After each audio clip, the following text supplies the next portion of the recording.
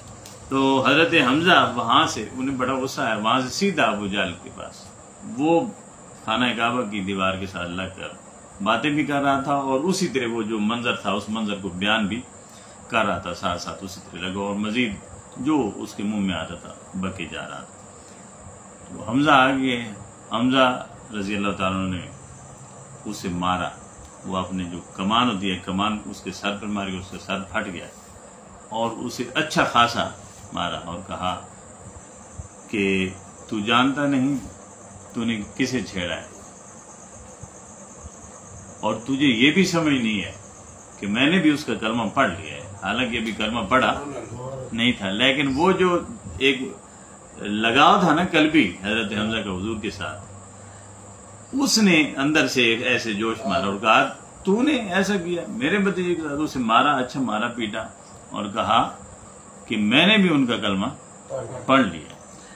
یہ بات بیان کی حدیث کی کتابوں میں آئی کہ وہ کہتے ہیں اتش تم ہو وانا علی دینہ، تو نے گالیاں دی ہیں میرے بھتیجے کو محمد کو، حالانکہ میں بھی ان کے دین پر، میں نے بھی ان کا دین اسلام دین قبول کر لیا، اقول ما یقول، اور میں بھی وہی کہتا ہوں جو وہ کہتے ہیں۔ فرد ذالک علیہ ان استطاعت، اور پھر کہا کہ میں نے تیرے ساتھ یہ سلوک کر دیا ہے، اب تجھ میں طاقت ہے تو مجھ سے ایسا سلوک کر کے دیکھ، ایسا سلوک کر کے دیکھ۔ تو پھر وہ واپس چلے گئے وہاں سے مار کر، اور جا کر رسول اکرم صلی اللہ علیہ وسلم سے عرض کیا کہ میں نے آپ کا بدلہ لے لیا ہے، اب آپ راضی ہیں، آپ خوش ہیں؟ تو آقا نے فرمایا کہ میں اس وقت خوش ہوں گا جب آپ کلمہ پڑھ کے مسلمان ہو جائیں گے۔ تو حضرت حمزہ کیونکہ وہ پہلے ہی کہہ چکے تھے کہ میں نے اس کا کلمہ پڑھ لیا، اور یہ منظر اور یہ واقعہ ان کو پھر مزید اس نے جوش دیا، تو آپ نے وہاں کلمہ پڑھا اور مسلمان ہوئے۔ یہ صحابہ کرام کے ساتھ کی رسول اکرم صلی اللہ علیہ وسلم کے ساتھ بنیادی طور پر جو محبت تھی، اس محبت کے یہ چند واقعات تھے جو ہم نے آج اسے ڈسکس کیا ہے۔ پچھلے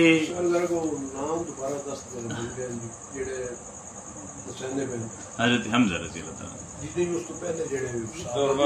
حضرت عروہ بن مسعود بعد صحابی ہو گئے، اس ویلے تو وہ صحابی نہیں ہے، اس میں مشرکین کی طرف جی بخاری شریف میں سارا واقعہ، بخاری شریف میں سب واقعہ، اور دوسرا جو ہے مسلم شریف میں بھی جا گیا۔ اچھا، پچھلے لیکچر میں ہم نے غسل کے حوالے سے پڑھا تھا، فاروق صاحب اس میں موجود تھے، باقی نہیں تھے، تو ہم نے غسل کی ابتدائی جو صورتیں ہیں اور اقسام ہیں غسل کی، میں اسے تھوڑا سا دہرا دیتا ہوں تاکہ آپ سب کو بھی مستحضر ہو جائے۔ تو غسل جو واجب اور فرض ہے، غسل کی 3 قسمیں ہیں۔ قرآن کریم پہلی بات تو یہ کہتا ہے وَإِن كُنتُمْ جُنُبًا فَطَّهَّرُوا، جب تم حالت جنابت میں ہو تو تم پر فرض ہے کہ خوب پاک صاف ہو جاؤ نہا کر۔ غسل کی 3 قسمیں بیان کی ہیں۔ ایک غسل فرض ہے، جو جنبی مرد ہو، عورت جب حیض اور نفاس سے فارغ ہوتی ہے اور اس کے علاوہ شہوت کے ساتھ منی کا اخراج ہوتا ہے تو یہ غسل فرض ہو جاتا ہے۔ اس کے علاوہ غسل ہے مسنون، مسنون کیا ہوا؟ سنت ہوا، جیسے جمعہ کی نماز کے لیے، پھر عیدین کی نماز کے لیے، حج یا عمرہ کا احرام جب باندھنے لگیں تو اس وقت، اور حج کرنے والوں کے لیے میدان عرفات میں زوال کے بعد، یہ غسل ہے مسنون، جمعہ کا، عیدین کا، احرام باندھنے کے لیے، اور حج کرنے والوں کے لیے میدان عرفات میں زوال کے بعد کا غسل۔ پھر مستحب ہے تیسری صورت، وہ صورتیں کیا ہیں؟ وہ یہ 16 صورتیں میں جلدی سے پڑھ لیتا ہوں۔ جو آدمی پاکیزگی کی حالت میں مسلمان ہوا ہو، یعنی مسلمان پہلے کافر تھا، اس نے کلمہ پڑھا، پہلے بھی وہ پاکیزگی کی حالت میں تھا، لیکن اب کیونکہ اس نے کلمہ پڑھا ہے تو اب ایک بار پھر اگر غسل کرے گا تو یہ مستحب ہے۔ جو بچہ ہے اور پھر تھا تو پاکیزہ حالت میں لیکن اب بالغ ہو گئے، جس وقت اسے معلوم ہو کہ اب وہ بالغ ہو گئے تو اس وقت وہ غسل کرے گا، یہ مستحب ہے۔ جو شخص جنون کی حالت میں تھا، پاگل ہو گیا، اس کے بعد اسے بے شک جسم پاک تھا لیکن جب اسے ہوش آیا ہے، ٹھیک ہوا ہے، تو اس وقت بھی اس پر غسل مستحب ہے اگر کرے گا۔ اسی طرح جسم سے فاسد خون نکلواتے ہیں، پنچنی لگواتے ہیں، نشتر لگواتے ہیں، جسم میں سر پر ہوتا ہے، مختلف بچوں کے پیٹ میں ہوتا ہے، جب کوئی پیٹ میں کوئی تکلیف ہوتی ہے رشتے، تو اس وقت بھی اگرچہ آپ پاکیزہ ہوتے ہیں مگر آپ مستحب ہے کہ غسل کریں۔ میت کو غسل دینے کے بعد یہ بات بھی اکثر ہوتی ہے کہ بعض لوگ کہتے ہیں ضروری ہے، بعض فرض بنا دیتے ہیں کیونکہ سمجھ نہیں ہوتی نا، جس طرح اختر صاحب کہہ رہے تھے زیادہ تر تو فرض ہی بنایا تو انہوں نے اسے فرض سمجھ لیتے ہیں۔ کئی چیزیں ہماری ہیں جو جواز میں آتی ہیں، مستحب میں آتی ہیں، فرض کا اور مستحب کا آپس میں بہت دور کا فاصلہ ہے۔ فرض وہ ہوتی ہے جو قرآن کریم سے صریحاً بعض حکم کے ساتھ ثابت ہو، اور واجب ہوتی ہے جو حضور کی سنت متواترہ کے ساتھ ہو۔ اس کے بعد سنت آ گئی حضور کا عمل مبارک، پھر سنت میں سنت موقدہ ہو گئی جس پر آقا نے تاکید فرمائی، پھر غیر موقدہ ہے جس طرح عشاء کی اور عصر کی سنتیں ہیں جن پر آقا نے اتنی تاکید نہیں فرمائی، اور پھر اس طرح مستحبات آ گئے، پھر مباح آ گئی، پھر جائز آ گئی، یہ چیزیں ہوتی ہیں۔ لیکن ہمارا کیونکہ عام طور پر ایک معاشرے میں ایسی چیز چل گئی ہے کہ جو ہمیں پتہ چل گیا ہے نا ایک بات، ہم اسے ہر حال میں فرض ہی بنائیں گے، اور جس نے وہ چھوڑا ہر حال میں وہ حرام ہی کرے گا، تو یہ ہم تھوڑا سا ایسا ہو گئے ہیں۔ تو یہ چیزیں کیونکہ میت کے بعد میں بعض اوقات ایسا ہوتا ہے نا کہ ایک دو بار چار بار جب بھی ایسا موقع تو میں نہیں نہ آتا، ظاہر مستحب ہے، اگر ایسا ٹائم نہیں ہے تو ضروری تو نہیں ہے کہ آپ غسل کریں، تو پھر بڑی شدت کے ساتھ کہ آپ نے غسل نہیں کیا، میں نے یار یہ سنت، یہ فرض تو ہے نہیں، یہ مستحب ہے، باعث ثواب ہے، پسندیدہ ہے اگر کر لیا جائے، لیکن نہیں کرتے تو وہ چھینٹے وغیرہ ہوتے ہیں جسم کے ساتھ، کیونکہ میں تو ویسے کھڑا تھا نا، ایسے چھینٹے تو پھر تھے نہیں کہ بندہ اسے کرے۔ تو بہرحال اتنی شدت ہمارے اندر جو پائی جاتی ہے اس سے بھی تھوڑا اعتراض کرنا چاہیے، بچنا چاہیے۔ شب قدر میں بطور خاص عبادت کے لیے، شب برات میں عبادت کے لیے، اب یہ سب مستحبات میں ہم کرتے بھی ہیں بعض، لیکن یہ اس کی حیثیت سمجھ آنی چاہیے کہ یہ مستحبات۔ مدینہ طیبہ میں جب آپ داخل ہوتے ہیں، اب یہ دیکھیں نا، یہ ایک پسند کی بات ہے، اس وقت پاکیزہ آپ ہیں لیکن ایک بار پھر پاکیزہ ہیں۔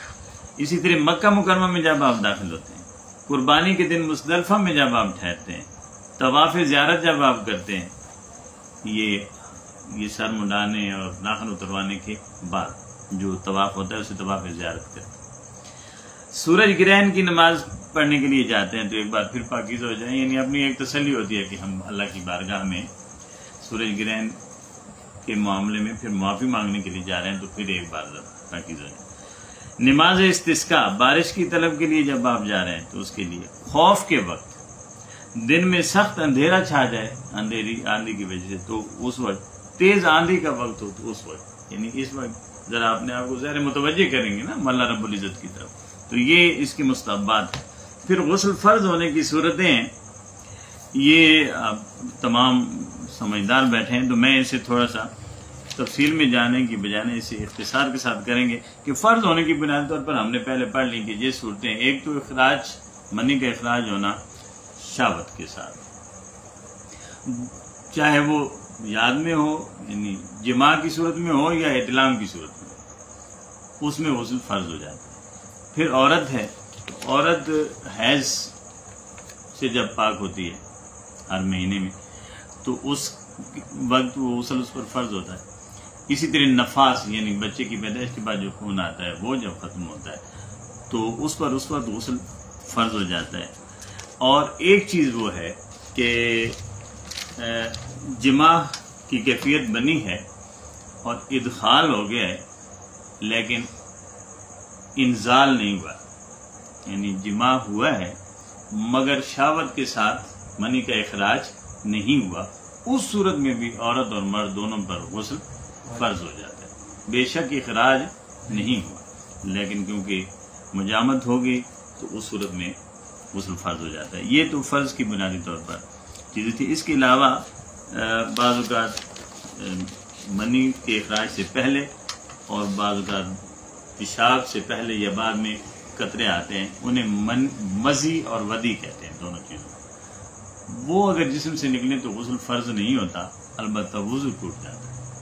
اور یہ تینوں چیزیں اگر جسم کے ساتھ یا کسی چیز پر لگ جائیں تو ان تینوں چیزوں کو پانی کے ساتھ دھونا یہ ضروری ہے، فرض ہے، انہیں دھو دیں جسم کے ساتھ لگ جائیں۔ اس سے ایک بات یہ بھی سمجھ آئے گی، مثلاً کپڑا ہے یا کوئی چیز ہے تو وہاں اگر وہ لگ گئے تو اتنی جگہ کو دھونا یہ فرض ہے۔ یہ نہیں کہ آپ پوری قمیض کو دھوئیں، ورنہ پوری قمیض پلید ہوتی ہے۔ ہاں وہ اگر لگا ہوا ہے تو ساری قمیض پلید ہے، مگر اس نشان کو دھو لیا ہے تو پوری قمیض پاک ہو جاتی ہے۔ اسی طرح جسم کے جس حصے پر بھی لگتا ہے تو اس سے وضو تو ٹوٹ جاتا ہے مگر غسل واجب نہیں ہوتا۔ یہ تھی، اور غسل کے مسنون اور مستحب کے طریقے جو ہیں وہ آپ پڑھ لیتے ہیں، پھر اس کے بعد انشاءاللہ ختم کریں گے۔ صحیح مسلم میں حضرت ام المومنین حضرت عائشہ صدیقہ رضی اللہ تعالیٰ عنہ بیان فرماتی ہیں کہ رسول اکرم جب غسل جنابت کرتے، اب یہ طریقہ وہ ہے جو خود حضور کا اختیار کیا ہوا طریقہ ہے۔ اب یہاں ایک بات اور بھی ذہن میں رہے کہ غسل جنابت رسول کائنات نے فرمایا ہے تو وہ اپنی پاکیزگی کے لیے نہیں فرمایا، ہماری تعلیم کے لیے، ہماری تعلیم کے لیے۔ اب اس سے مراد یہ نہیں کہ حضور کا معاذ اللہ جسم عطر ناپاک ہو گیا یا حضور کے جسم عطر سے نکلنے والا وہ مادہ ناپاک ہے، ایسا نہیں ہے۔ یہاں تو حال اس گھرانے کا یہ ہے کہ حضور اکرم صلی اللہ علیہ وسلم نے مسجد نبی میں کسی بھی جنبی آدمی جو حالت جنابت میں ہے اسے مسجد میں آنے سے منع کر دیا سوائے حضرت علی کی۔ فرمایا یہ حالت جنابت میں بھی ہے تو پاک ہے، جس کا علی پاک ہے اس نبی کی پاکیزگی کی شان کیا ہوگی۔ اس لیے یہ تو تصور ہی نہ کرے نا کہ حضور اکرم صلی اللہ علیہ وسلم کے ساتھ معاذ اللہ کہیں ناپاکی مس بھی ہوئی ہے، کیونکہ آقا کی شان تو یہ ہے کہ آپ کے جسم اطہر پر یہ جو مکھی ہوتی ہے یہ بھی نہیں بیٹھتی، یہ مکھی بھی نہیں۔ آپ کے نالین پاک کے ساتھ بھی کوئی کیڑا، کوئی ایسا ناپاک حشرات الارض میں سے کوئی حشرہ وہ بھی مس نہیں ہوتا تھا۔ آقا نے اتنا پاکیزہ حضور کو بنایا ہے۔ دوسرا سر یہ ہے نا کہ حضور پاک صلی اللہ علیہ وسلم کو جب صحابہ ڈھونڈتے تھے جی تو خوشبو سے چلے جاتے، اس کے مقام کیا ہے؟ بالکل، وہ آگے جانا تو اب کل کام نہیں کرنا۔ بالکل، وہ تو یعنی بندے کے وہم و گمان میں بھی نہیں ہے نا، حضور کو جو اللہ رب العزت نے عزت، جو احترام، جو مقام، جو شان عطا فرمائی ہے۔ تو حضرت عائشہ صدیقہ یہ آپ دیکھیں نا، یہ ہماری ماں ہے اور وہ ہمیں تعلیم دے رہی ہیں۔ اب اس سے وہ ابھی ہم تھوڑی دیر پہلے بات کر رہے تھے کہ ہم اپنی اولادوں کو تعلیم دینے سے شرماتے ہیں، اولادوں کو، اور یہ ایک عورت ہے جو سب کو تعلیم دے رہی، عورت تعلیم دے رہی اور ہم شرماتے رہتے ہیں۔ تو حضرت اسی لیے میں وہ ایک اور بات بھی کہہ رہا تھا، شاید یہ عائشہ صدیقہ ہی کا فیض ہے کہ آج بھی عورت اپنی بچی کو یہ بات سمجھاتے ہوئے شرماتی نہیں ہے، شرماتی نہیں ہے، اور اسے یہ فیض حضرت عائشہ کی وہ جرت نے عطا فرمایا، جرت ایمانی اور جرت دینی اور جرت فقہی نے عطا کر دیا کہ وہ آج بھی اپنے بچوں کو اسی طرح وہ ماں سکھاتی جا رہی ہے۔ تو حضرت عائشہ صدیقہ رضی اللہ عنہا فرماتی ہیں کہ جب حضور غسل جنابت فرماتے تو پہلے دونوں ہاتھ دھوتے تھے، پہلے دایاں ہاتھ پھر بایاں ہاتھ، پہلے دایاں دھوتے پھر بایاں، اور پھر آپ ڈول میں پانی لے کر استنجا فرما دیتے. یہ لفظ استنجا نہیں ہوتا، استنجا یعنی غلاظت سے نجات حاصل کرنا، استنجا لفظ ہوتا. تو استنجا فرماتے تھے. اس کے بعد مکمل وضو کرتے تھے، مکمل وضو. یہاں غسل سے پہلے ہمارے ہاں عام طور پر معمول یہ ہے کہ ہم غسل کے بعد وضو بھی کیا جاتا ہے. کئی لوگ غسل کرنے کے بعد وضو کرتے ہیں نکلتے ہوئے. ہاں اس حد تک اجازت ہے کہ اگر پانی نیچے رک جاتا ہے تو آپ پاؤں آخر میں دھوئیں، ورنہ وضو مکمل پہلے کرنا ہے پھر غسل کرنا ہے. یعنی وضو کریں اور اس سے پہلے جو نجاست والی جگہ ہوتی ہے، اب محسوس ہو رہا ہے کہ یہاں کھڑی ہے وہ اس میں سے کوئی نجاست، تو پہلے اسے بھی صاف کریں. تو آپ استنجا فرماتے، پھر مکمل وضو فرماتے، پھر پانی لے کر سر پر ڈالتے سب سے پہلے، اور انگلیوں کے ساتھ اپنے بالوں کی جڑوں تک پانی پہنچاتے تھے. یہ سنت طریقہ جو غسل کرنے کا، جڑوں تک پہنچاتے. پھر جب دیکھتے کہ سر بالکل صاف ہو گیا سر، تو 3 مرتبہ سر پر پانی ڈالتے آقا. پھر تمام بدن پر پانی ڈالتے اور پھر آخر میں پاؤں دھوتے. کیونکہ وہ کچی زمین تھی تو وہاں پانی کیونکہ رک جاتا تھا اور بار بار اس کے چھینٹے اوپر آتے تھے، تو اس لیے آقا وہاں پاؤں آخر میں دھوتے تھے. اور آج بھی یہ حکم ہے کہ اگر پانی وہاں رک جاتا ہے تو آپ پاؤں کو آخر میں دھوئیں گے. ویسے ہی ہے کہ وضو جب آپ کر رہے ہیں تو جسم کا پہلا جو عضو جسے آپ نے دھویا ہے اس میں اتنی تاخیر نہ ہو اگلے عضو کو دھونے میں کہ پچھلا خشک ہو جائے. لیکن کیونکہ آپ غسل کر رہے ہیں تو پھر پورا جسم تر ہے نا پانی میں، تو اس لیے وہ اس میں یہ پھر نہیں احتمال ہو سکتا کہ یہ جسم تو سوکھ گیا اب پاؤں دھو رہے ہیں، تو وہ پورا جسم ابھی تر ہوتا ہے پانی کے ساتھ، اس لیے پاؤں آخر میں دھوئیں گے. تو وہ وضو یوں سمجھے کہ شروع کا آخر تک برقرار رہے گا. یہ حدیث مبارکہ کی روشنی میں جو غسل مسنون اور غسل مستحب ہے، وہ اس کا طریقہ پھر یہ بنے گا. طریقہ یعنی یہ غسل کرنے کا طریقہ تو ہم نے سمجھ لیا. اس میں یہ حدیث میں جو مستحبات ہیں اور جو سنت ہے وہ پورا طریقہ ڈیٹیل کے ساتھ کیا ہے. فرمایا سب سے پہلے نیت ہے کہ میں غسل جنابت کر رہا ہوں. نیت ہم نے وضو کے معاملے میں بھی پڑھا تھا کہ وضو آپ نے کر لیا بے دھیانی میں، لیکن آپ نے نیت نہیں کی وضو کی تو وہ وضو نہیں ہے. یعنی آپ نے وضو کر لیا سارا. بعض اوقات ایسا ہوتا ہے کہ بندہ ہاتھ دھونے لگتا ہے، منہ دھونے لگتا ہے تو ساتھ ہی کھلی اور ناک میں پانی سارا پورا عمل کر دیتا ہے، لیکن کرتا وہ وضو ہے مگر وہ وضو نہیں ہوتا. وضو کے لیے وضو کی نیت کا ہونا ضروری ہے. کہ میں کس نماز کے لیے کر رہا ہوں؟ نہیں، نماز کی ضرورت نہیں ہے، تلاوت کے لیے نہیں وہ نہیں، صرف آپ وضو یعنی آپ کو یہ نیت ہو کہ میں اب وضو کر رہا ہوں. ٹھیک ہے. اسی طرح غسل آپ کر رہے ہیں تو غسل آپ یعنی اپنی غسل فرض کر رہے ہیں بطور خاص، تو اس وقت آپ نے نیت کرنی ہے کہ میں غسل کر رہا ہوں. اگر آپ بغیر نیت کے بے دھیانی میں اور بغیر ارادے کے پورا عمل سارے کے سارا غسل کا آپ نے کر دیا ہے تو کیونکہ نیت شامل نہیں ہے اس لیے غسل فرض ادا نہیں ہو. غسل ہو جائے گا مگر غسل فرض جو تھا وہ پورا نہیں ہوگا. اس لیے یہ چیزیں جب آپ کریں یعنی وضو جب کرنا ہے، چاہے آدھا گھنٹہ نہر میں نہاتے رہیں، ہاں چاہے آدھا گھنٹہ نہر میں نہاتے رہیں تو وہ غسل نہیں ہوگا. بالکل، یعنی اس کے لیے ضروری ہے کہ آپ پہلے نیت کریں. تو جو عام غسل کر رہے ہیں، عام غسل ہے تو آپ کی نیت ہے غسل کر رہا ہوں غسل کر تو غسل ہو جائے گا. اگر نیت نہیں ہے تو وہ غسل نہیں ہوگا، جسم فریش ہو گیا. نیت کا مطلب یہ ہے کہ انسان کے دل و دماغ خیال ہو کہ آپ یہ وضو کر رہے ہیں یا آپ یہ غسل کر رہے ہیں. ٹھیک ہے. اسی طرح روزہ بھی ہوتا ہے. آپ سارا دن رمضان کے روزے میں آپ نیت نہ بھی کریں تو کیونکہ پتہ ہے کہ یہ رمضان ہے اور آپ تبادل کے ساتھ ہاں اسی کی کر رہے ہیں تو وہ تو ایک الگ چیز ہے. یعنی رمضان آ گیا آپ نے نیت کر لی اور پہلے بھی روزہ رکھتے ہیں. ہاں یہ ہے کہ کوئی شخص رمضان میں بھی روزے نہیں رکھتا اور پھر وہ روزہ رکھ رہا ہے تو اس کے لیے اس کی نیت ضروری ہے کیونکہ ہو سکتا ہے آج بھی وہ ویسے ہی ترخانے پر ہو تو اس کے لیے تو نیت ضروری ہے. مگر ایک شخص روزے دار ہے، رمضان میں روزے رکھتا ہے تو اس کے لیے شرط ان پہلے نیت جب آ گیا رمضان تو اس کی نیت ہوگی، ورنہ عام آدمی جو کھوجے دار ہے جسے ہم کہیں تو وہ اگر اتفاق سے روزہ رکھنے لگا ہے تو اس کے لیے نیت ضروری ہے۔ اسی طرح نفلی روزے جب آپ رکھتے ہیں تو آپ یہ نہیں کہ دوپہر کو یا شام کو کہیں کہ میں آج میرا روزہ ہے جی کھاتا، ویسے کوئی نہیں تھا، چلو جی میں تو روزے سے، اس طرح نہیں، اس کا روزے کی نیت شام کے دوسرے پہلے ایک دن اور رات کو سوتے وقت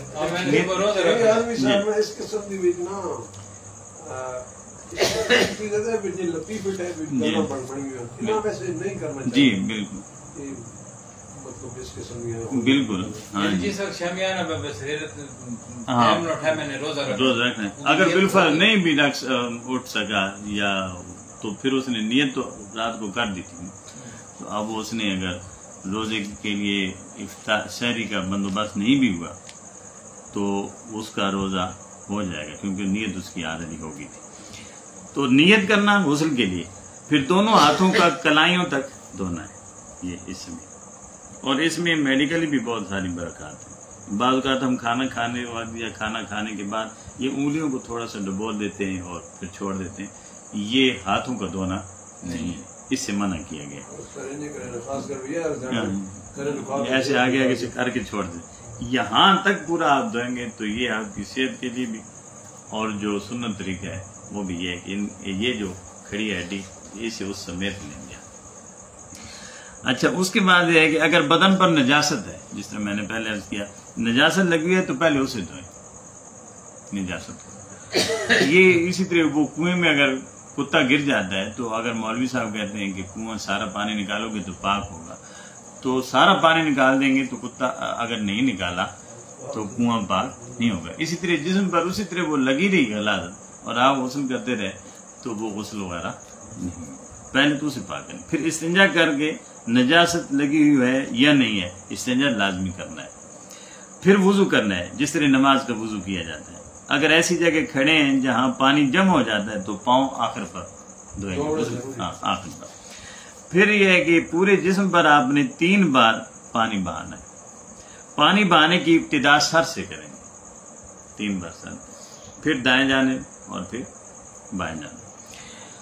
اس کے بعد دائیں کندھے کی طرف پانی بہائیں، پھر بائیں کندھے کی طرف پانی بہانے کے بعد پورے جسم پر پانی ڈالنا ہے، پورے جسم پر۔ اور وضو کرتے وقت اگر پاؤں نہیں دھوئے تھے، جیسا کہ کہا کہ اگر پانی جمع ہو جاتا ہے تو ظاہر پاؤں نہیں دھوئے، اگر نہیں دھوئے تھے تو اب ان پاؤں کو بھی دھو لے گا۔